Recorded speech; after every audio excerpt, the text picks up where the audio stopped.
Hello, म चाहिँ आज तपाईँहरूलाई घरमै मिठो मिठो बिरयानी बनाउन सजिलो तरिकाले सिकाउँछु।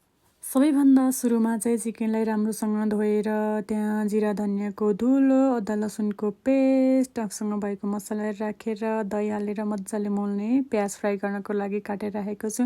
चामललाई चाहिँ यहाँनिर अलिकति हाफ बोइल गर्नुपर्छ, त्यसो गऱ्यो भने चाहिँ राम्रो बिरयानी हुन्छ।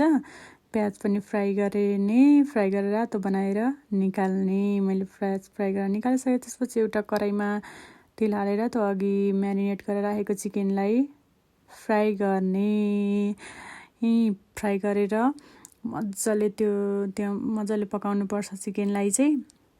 त्यसपछि अहिले कुकरमा हामी चाहिँ कुकरमा बिरयानी बनाउँदैछौँ। यो चिकनलाई पहिला मजाले कराईमा राम्रोसँग पकाउने। चिकन पाकिसकेको छ, रेडी भयो।